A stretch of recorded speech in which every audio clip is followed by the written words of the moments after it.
Zeitgeist, meaning spirit or mood of the time, is the film of the time. Produced as a personal creative project, it was made available on the internet and quickly became a global phenomenon. Its comprehensive coverage of the facts behind religion, 911 and the finance system caused such an explosion in popularity that Google's video counters reached their limits at 50 million views. In October 2008, the second film, Zeitgeist Addendum, was released, covering the banking system, its negative effects on humanity, and designs for an alternative, new and improved future. Peter Joseph, director of Zeitgeist and Zeitgeist Addendum, talks with us about his reasons and inspirations for creating both films and his hopes for the future of humankind. Hi Peter, thank you so much for finding the time to talk to us today. I know you've had a really busy schedule while you've been in England. Obviously we're here to talk about Zeitgeist, Zeitgeist Addendum. Thank you for having me. It's fantastic, we're so pleased about that. First, before we kind of jump into Zeitgeist, I'd really just, if you could just tell me a little bit about yourself, what you do, your background, and why you started this project. Well, as a commercial producer in New York, it was very unfulfilling for the most part. And it's you know, you walk the line, you have your job as anyone does, and ultimately I've always had other aspirations creatively. So I always engaged in other projects such as filmmaking projects and off-Broadway projects and multimedia projects. So I had a pattern of doing this independently on my own in New York, even though it was never really for money or anything like that. And as time went on, I started to realize that there's a lot of really terrible, sinister issues going on in the world. And I decided that it would be to my advantage and to the advantage of society, and actually to my own satisfaction, to do something that would have not just an artistic element for the sake of art, but something that would actually be beneficial to the system, because art without conscience in a lot of ways is kind of meaningless, I've come to find. I think as time moves forward, you look back at what contributions of art have really endured. They actually have a great presence to them as far as how they relate to the human condition. So as you go back to J.S. Bach and the church, and all of these elements that come forward with art that has a relevance to it outside of just for the sake of art. You know what I mean? So a painting not for the sake of painting, for a painting for the sake of actually communicating something about humanity and the social condition of the time, perhaps. So Zeitgeist was an attempt to combine my artistic interests with some social cause, so social interest. And I think what triggered it was 9/11, because of how catastrophic the event was, and then as time went on, information began to come out about how ridiculous the government's account of the story was, and then you began to see who actually gained from this as time went on with the wars and the corporations. So my initial trigger for Zeitgeist, the original movie, was 9/11, so to speak. And then as I was approaching this to create an artistic work representing it, which, by the way, the original Zeitgeist was shown as a multimedia work in Lower Manhattan initially, with no intent to be an actual release at all. It was shown for 6 nights for free to an activist group that came in, and then it was thrown up online afterwards, and then it just happened to erupt with interest. Exploded. Which, by the way, it put me in a very precarious position because I didn't own the rights to a certain amount of it, and it was all friends I had made in the movement and things like this, so I had to retroactively go through this big mess. So anyway, but as far as the film itself, religion was always very interesting to me ever since I was a child. I was never raised in a really rigid religious environment, but I was around it to a certain degree. My families were very Catholic. My parents were not particularly religious, but I was raised as Catholic also. Right. And I went to a Catholic school for a little while, so I got to experience this, and as a child there was always something strange to me. Like in one class I'd be in science, and then in one class I'd go to this little church situation, and even at a young age there was a strange dichotomy to me that didn't make any sense. And not to say that all religions don't have a value. They actually all very much do historically, and there are a lot of people that see the film, they get the wrong impression about what I'm trying to say about religion. In the first film I deal with the history of religion. That's sort of a history that no one really talks about because it's not the established representation. Pattern. Right. I must admit, when I first watched that myself, I was absolutely flabbergasted when you show how the Christ religion and how many others came in under a very, very similar situation, and that absolutely knocked my socks off, because I never knew anything like that. Yeah, the dying and resurrecting God-man. That's right. Has been going on for millennia, for ages. And it's a symbolic rebirth, as early pagan ideology. It's where you're born again. All these goes right to the Druidism and the solar cross. Oh, absolutely. The birth of the sun. It's age old, exactly, and it has multiple symbolisms apart from the sun as being its core. Like astrotheology is the terminology used to describe this stellar and solar element that has basically been transmuted and transformed into the historical religions that we think these attributes are actual history. When if you look far enough back, you see that it's basically pure allegory. And that even though there were certain characters that emerged historically, say in Christianity, there probably was somebody that fulfilled some role that this Christ character was assumed. But by the time the Bible came to fruition, the Christ character was transformed into a totally mythological figure.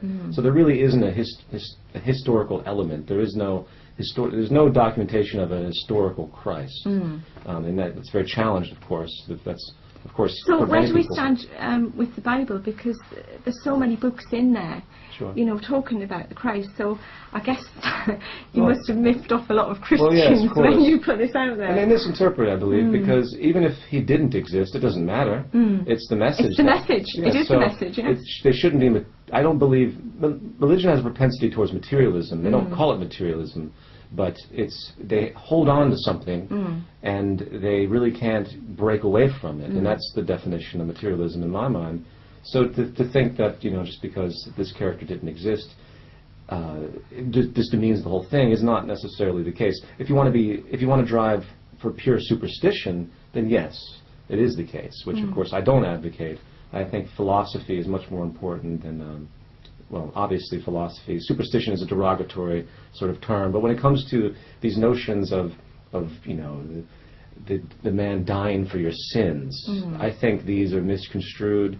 I think there's no real relevance to it, and it's based on this sort of control mechanism that you're guilty the moment you're born, and he died for your sins thousands of years. Yes, it's distorted on one side, and then there's also kernels of truth that speak to the human condition. Love the neighbor. So everything kind of gets mixed up together. It does, and it's to speak a little bit more about that. The Christ character is very much composite because there's a lot of dichotomy in his rhetoric. In one passage he says, "I don't bring peace, I bring the sword. I want to have your neighbor against neighbor," and in another passage it's love thy neighbor and love your enemies. So it's a bit of a mixed message, isn't it, really? Well, because it's a composite text, and that makes sense. You find these dichotomies, these yin and yangs happening all through lots of different God-men that have existed. So that's why it's even more proof that it's on the research that you've done with all these different characters in history who've come in as religious leaders, icons. Which ones would you say actually really do you believe did exist? As far as the major religions, I think it's obvious that the later religions, there's someone, Muhammad existed. That's well documented by historians. But the farther you go back, the more the characters become more elusive in their definition. Buddha, I'd question if Buddha existed. His symbology is extremely solar. Just like Krishna. And these, of course, are thousands of years before Christ. So, I think that it's just almost, I don't really focus on it, frankly. I don't think if they exist or not it matters, but if you go back far enough, there's really no historical documentation secular. So if you can't find that, then all you're kind of looking at is the faith-based texts, which are inherently biased because of what they actually are. So I really couldn't tell you. I think obviously there's the Allah didn't exist per se. It's the God that was this redefined element from the Old Testament and the New Testament, and then Muhammad, I guess, definitely did exist because it was not that far along. It was 800, 900 years after Christ, and there are actual historical documentations. I think he's been interpolated, just as all of them have. They've all been. They take the prior faiths and they just build upon it. They're emergent culminations, but the characters are in the stories. You tend to find this throughout all religious texts, even to I think to modern religions, that you find all sorts of strange things in things like Scientology, things like this that continue these types of patterns. So I think the sadness to me is that most religions are arrogant and they don't realize that they're interconnected. And I think if they realized they were interconnected, then there wouldn't be so much dispute. I mean, the problem with religious texts in general is that they're semantically interpreted. Christianity alone has about 34,000 different subgroups, and they are slightly at odds with each other. You know, the Seventh-day Adventists, you know, they all have these tiny little variations of their interpretation. I believe that's very dichotomous, and in the end, my major argument towards religion is that it's completely divisive of humanity.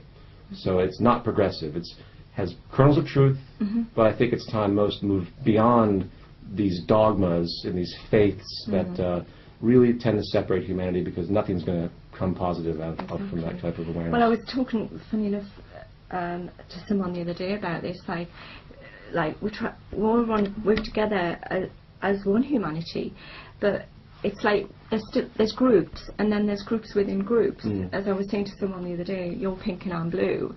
We're still trying to aim for the same thing, but it just dissects people all the time. And in this culture where the world is becoming a smaller place, it's so sad that we're not coming together and we seem to be spreading further apart. Somewhat. Yeah, and it's really sad that, you know, everybody is in their own camp and they don't want to come together. Right. Because there's one slight difference. Sure, everyone sees the differences between each other, and they tend not to see the similarities. In the new film, I have a quote by Carl Sagan, which is very nice. He's like, if an extraterrestrial visitor came to the planet, they would probably recognize all the similarities between the species and tend to see the differences as trivial, because we all function in the same environment. Exactly. We all have the same needs fundamentally. So I think it's a flaw of consciousness that's happened. And I would say, to give it a rhetorical kind of notion, we're barely out of the jungle on this planet as far as consciousness. Exactly. So, you know, I think through time, and that's why I've made the films that I do, I talk about the topics that I do, people will realize that this infighting, and I think it slightly comes from the restrictions of our language, because in order for me to describe something to you, I have to separate things into words. You know, this is a table, this is a glass. So division is inherent in our cognitive awareness, but we haven't reached the spiritual awareness enough to know that even though this is a glass, it's still made of the same thing as this table, and the fact that it's separate from this table is actually quite suspect. It just looks that way because of our five-sense reality. Molecularly, when you get into quantum mechanics and, you know, high levels of science, it's more of like a sea of molecules that sort of intermerge, and, like, you know, there's different things that happen over time spans that are so vast that we can't really recognize, so we don't see them. Like, if I have my hand on here long enough, it's going to make an imprint on this table through the chemicals that will emerge and come together. So there's no separation. It's an illusion that there's any type of separation. Just as we're on that subject, I know it's kind of slightly going off the beaten track, but talking about things making an imprint, sound and vision, ghosts. I know I've thrown it into the pot there, but things are being recorded, like we're recording this now. Right. That's something that could come in where things are stuck in time and then something triggers it off. Yeah. What do you think about that? I've never given much thought to that specifically, but I think there's a lot of possibilities out there that we don't have the ability to recognize. The problem with the human mind typically is that we only see what we've been conditioned to see. And I mean that very literally. There's been tests done, psychological tests, where you can have a picture, and one side of it will be, inside the picture will be multiple symbologies, and they'll gauge, you know, someone's mentality, someone's particular state of mind at that point. So say someone's angry, and they show this picture, the person will immediately recognize the negative attribute in the picture. If someone's happy, they find the positive attribute in the picture. So I think we project like crazy. So things that are outside of our general consciousness, I think the reason that they're not recognized by many is because they don't have the vocabulary to recognize it. So phenomenon that would be considered, you know, supernatural, to whatever that might mean. But I would say, generally speaking, that everything is natural. There's no such thing as supernatural. It's only supernatural to the extent that it seems it seems out of the ordinary. So things like a ghost, whatever that is, you know, which we say something like that, we have a cognitive notion of what it could be, but, you know, these figments that could occur could actually be many, many different things, and most that would experience that are too closed to recognize that in general. Exactly. So well, I always liken it to, my expression has always been, it's a higher science that we haven't quite discovered how it works yet. Right. You know, when we say like you say, supernatural phenomena, and then somewhere further on down the line it's explained, and then people go, oh, that's how it works. Yeah, just like back in the old days, you know, they thought that ghosts would possess you and give you illnesses, and yeah, we've moved on a bit since then, I hope. Well, yeah, and we will continue to move on and discover all sorts of nuances of unexplained things that will eventually be explained by understandings and technological understandings that we can recognize. I think it's an obvious pattern, and that's the unique thing about knowledge. There's no such thing as tangible knowledge, or there's no such thing as a smart person. It's just a matter of time before everything we know is basically transformed or eradicated. And that's right. Well, it's like a child being in nursery school as opposed to a professor being in a university. It's just that professor has had the time to learn everything that he's learned. So it doesn't mean to say that the child, because it's ignorant of knowledge, will not reach that status at one point in its life. Right. And also, like, we're talking about frequencies, and what you just said before was, we see what we want to see, very often, you know, because a lot of the time we block things out because possibly it's just too much for our brains to want to take in. We just don't want the knowledge. Right. And it just reminds me of a story. I don't know if you've heard this, and I think it might have been Paul McKenna. I'm not sure, a hypnotist over here. I don't know if you've heard of Paul McKenna. Yeah. And he was on stage, and there was a chap where he had this watch on, and there was the child was in front of, like, the hypnotist, and he was saying what's on the watch, but he couldn't see because the child was there, but he could see right through the child to see what the inscription on the watch was. So how could he do that? That's fascinating. So the hypnotist made him block out what was in front of him, the child, which was blocking the view to the watch, and he could see right through it. He could give the inscription and everything, and I was just absolutely amazed by that. So it just goes to show that you can tune and see, going on to the molecular level. Sure. So you can see through the fog, as they might say. Right. And just as we're sort of on that subject of seeing the real picture, because this is what we're talking about today with Zeitgeist, is seeing the real picture. I feel like, I don't know if you feel like this, that sometimes we are just being tuned in on a frequency just so all we see is what certain bodies want us to see. Well, sure. That, I think you could say the mass media does that on a daily basis. Yeah. So, you know, they've created this illusion of terrorism, which is statistically irrelevant. You know, as far as the odds of any of us dying in a terrorist act are virtually zero. But yet you turn on the television, and that seems to be a very common topic continuously. And then they change, you know, the language. So now the war in, say, Iraq is no longer a war against, you know, insurgents. It's a war against terrorism. So then you have this nonsense that's perpetually built upon. And they did the same thing, you know, with communism. You know, they did the same. They just need these enemies, you know, for that example. But the media tells us what to think, and it creates a state of mind, and we tend to absorb that and create an identity with it, and then we end up projecting it. So, and that's the thing about we're so influenced that we have to be very careful in how we behave in multiple levels. And that's one of the things about consciousness that many don't really realize. Coming to the new film, one of the things that I talk about is the free market system, or what I call more generally the monetaryism as a general distinction, which is more of an invented word, where all societies, doesn't matter what they are, if they're communists or socialists or even fascist or free market, capitalist, they all have the same type of competitive structure inherently, because it's still exists. We all exist within scarcity. So there's a taking mechanism that comes naturally in the environment. I don't say naturally because that's the way we are.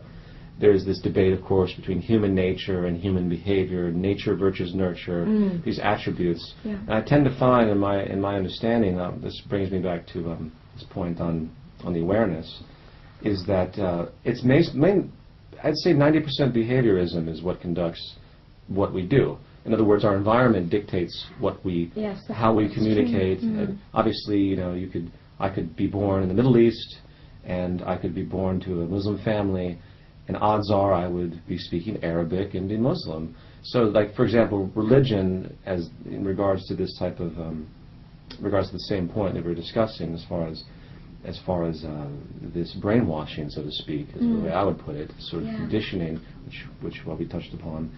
It's completely arbitrary to, as far as the established religions. There's no, if you're born in this area, you're most likely going to be in that religion. So most people don't think that way, you know, which I find fascinating. But anyway, that's a little bit of a sidetrack from what I meant to say as far as the free market capitalism and everything else. We live in an environment that rewards competitive and chiseling mentalities, parasitic mentalities, where all of our established institutions, in order to survive, they have to get money. In order to get money, they have to basically fight for it one way or another. They don't call it fighting; they call it negotiation, or they call it this and that. Clever words. Yes, but what it really is, it's the whole species is divided in this us against them type of element on a daily basis. Just because, in order to survive, you have to do certain things for your own self-interest.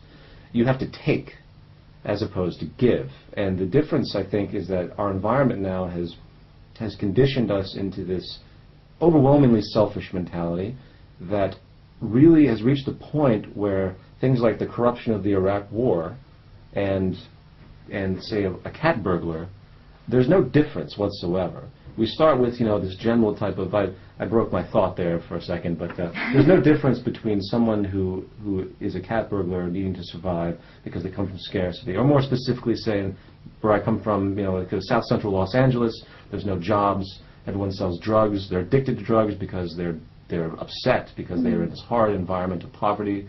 So they do what they have to do to survive. There's no difference between that type of criminal behavior and then, say, the high corporate elite that chooses to invade a country to take its resources and take it over and to create, you know, all the elements that it wants for its own personal gain. It's the same mechanism. And I think that's something that hasn't been realized, and it's the environment that's to blame for all of this. Granted, survival is inherent, it's a genetic basis that we want to live, but how we conduct our living is based on what we've been taught as far as what the necessity is. So back to my original point is that everything is taken in the system, one way or another, or manipulated. You manipulate your environment to get what you need one way or another. If I want a job, I have to go in and convince the boss that I need that job. If the boss wants to give me a low wage, he has to convince me that for some reason that they have to give me this wage. I have to convince, you know, if I go and I have to compete with someone else that needs the job. You could twist this around into all sorts of, you know, seemingly endless spirals of, like, that's just the way it is and it's okay. It's not really corrupt. Because I get these arguments all the time. But it changes the person, doesn't it? Because it's like you say, you have to become vicious to get that job. Yes, you do. And people say, well, you know, you don't have to get that job there, but actually everyone has to work one way or another. This is one of those things in the system that no one talks about. And the mechanism is this manipulative, chiseling, parasitic, taking type of mentality. And my original point, which I've jumped around a lot, is that I think the conscious awakening has to occur when people realize that it's giving and not taking that is the key. So in a new society, which is what I advocate in the new film, the shift would have to be that people realize that their integrity is only as good as the integrity of everything else around them. For example, if I'm walking down the street and I see a homeless person, I know that through time that there might be a propensity for that homeless person to commit crime because they have to survive. They might have to rob people, they might have to do what they have to do. And when pushed in a corner, like an animal, in fear, you know, they're going to do what they have to do to survive. Exactly.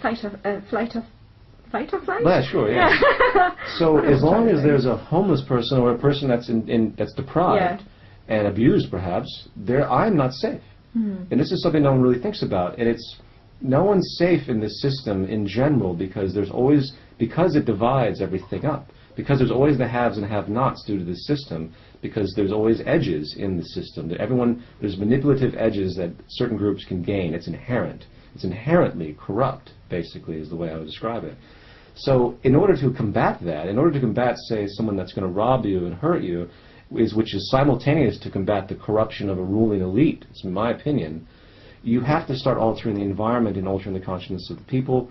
And to do that, people have to realize that they have to start contributing to the world at large in more of a communal sense. It can't be a selfish mechanism. It can't be survival of the fittest. It can't be, like the old Adam Smith free market ideology of, you preserve yourself and everyone does things for themselves, and therefore society will work out as a whole by some invisible hand, which is what he used to claim. And I'm not putting down Adam Smith. There's a lot of things, good things that he did say. I'm just using that as an example because he's one of these fathers of this free market system. And it's also related to all other forms. It's not just the free market. People think I'm just attacking capitalism and things like that. I've been working on this concept called the Zeitgeist movement, which is an attempt at a grassroots, conscious awakening, environmental shift for literally the species, as ambitious as that might sound. You tend to find most movements are politically oriented, they're regional, they're specific to certain things. I've yet to see something that really would attempt to unite humanity, and especially with an actual tangible train of thought, not just, hyperbole of idealism. So after the first film came out, everyone asked me, well, what do we do about these issues? What do we do about these problems? And I thought about it, of course, myself. The film doesn't give much of a first film doesn't give much of an answer to anything like that, except at the very end, when I talk about consciousness in general, the need for people to realize how they're interconnected. Very quickly, I denote that through a few different personalities at the very end, which I actually pick up with in the new film, things like that. And what I found through my research as I was approaching the new film, I discovered was a man named Jacques Fresco and a project called the Venus Project. Jacques Fresco is about 92 years old now. He's been working his entire life thinking about social design, thinking about something that you typically never hear about, where you actually design society to benefit society, as opposed to this kind of environment we're in now, where everything is just kind of a free-for-all with different levels of differential advantage. Everyone wants to sell something. Nothing really gets done in our current society unless money can be made from it. There are all sorts of problems, such as the fact that we think we live in a free society. Well, you might be free enough to step out your door and walk down the street and go buy things, but you're only as free as your purchasing power will allow you to be. Exactly. So it's really, there's no such thing in a monetary system as a free country. It doesn't exist. So you're a slave to a corporate structure, basically, very simply put. And essentially, so Jacques Fresco, he presented new ideas to me that I had never thought about, and it took a long time for me to absorb, like I think a lot of people, when they first hear about these ideas, it takes a very long time for them to realize, because they've been so indoctrinated into this sort of, freedom-oriented capitalist connotation, or a free market connotation, where they think that they associate freedom with the fact that they go and they can buy whatever they want.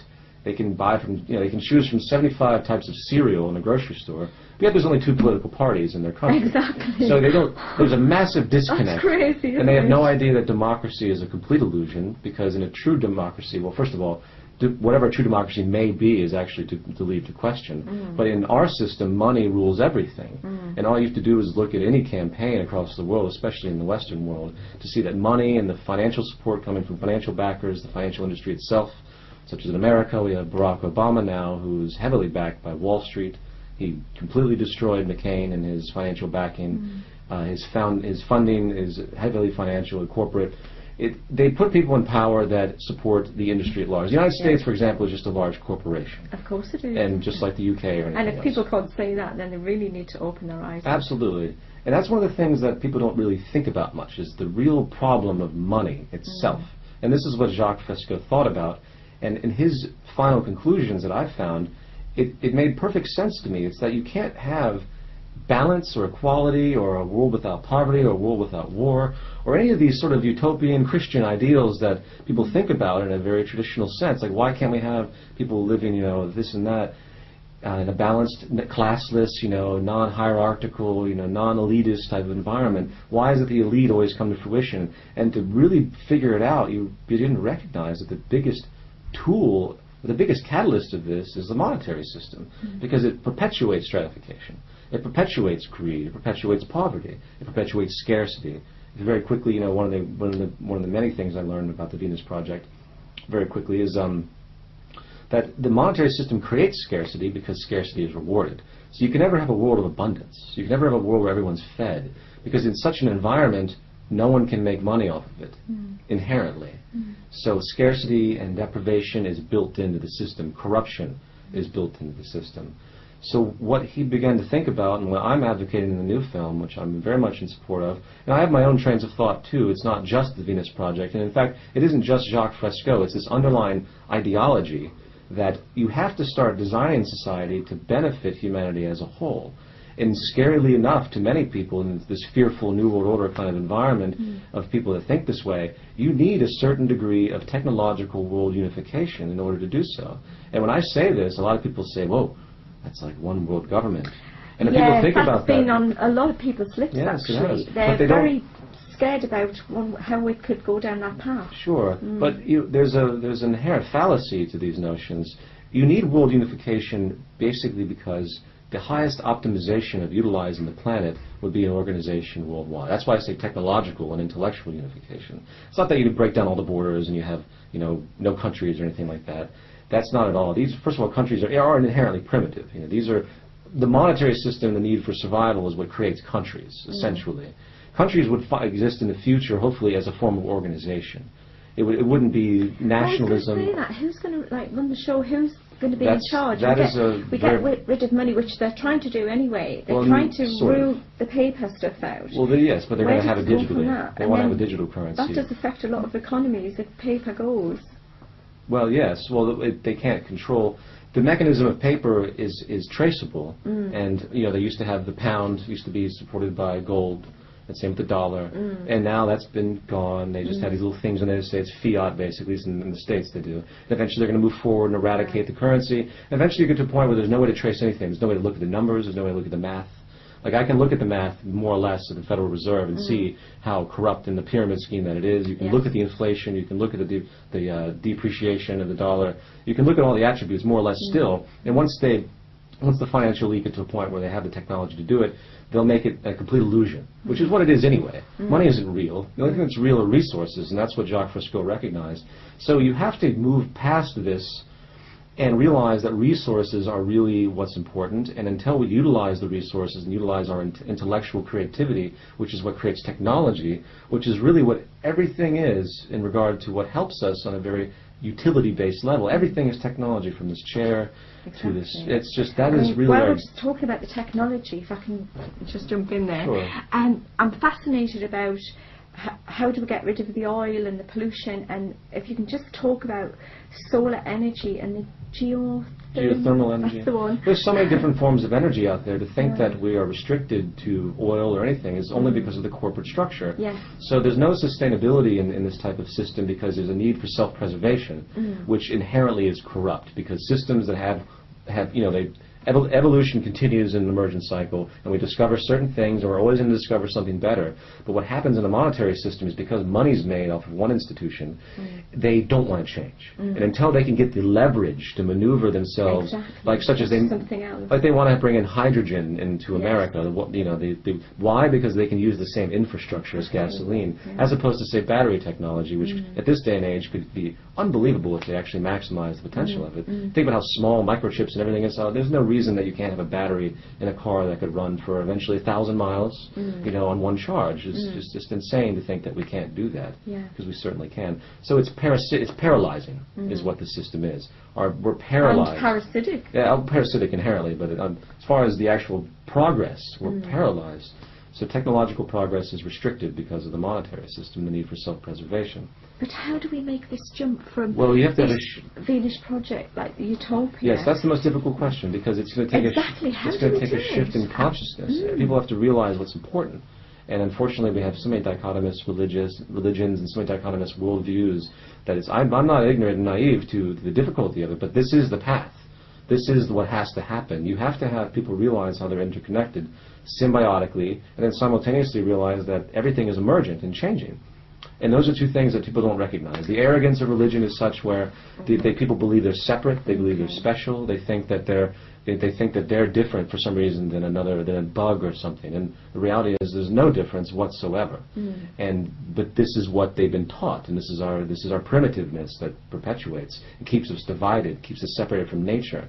Because once you step back and realize how we're connected to nature, and again, first of all, we're connected to nature to the effect that everything we do has a cause and effect. And with each other and everything else and with the environment. Corporate pollution is unbelievable. They don't care about the environment. No one's realizing this. So when we realize that, you realize that in order to live in harmony with nature, you have to actually listen to nature, understand its processes, its natural laws, and align. There's no reason we should do anything that's not sustainable. 75% of most production is waste. So to make anything, it's just there's so much waste involved. Not to mention, for example, a computer is made out of materials that are only durable to the extent that the market system will allow for them to maintain market share. So the highest form of resources aren't utilized to make things like really long and efficient because inherently they have to keep market share. So things get more and more cheap. Everything's meant today to break down. Planned obsolescence. Exactly. When I was a child, you would have a hairdryer, for example, and it would just last for ages. And now everything conks out, for want of a better word. Yes. In a year or two, it just breaks down. It's not built to last. So it's unsustainable. Unsustainable.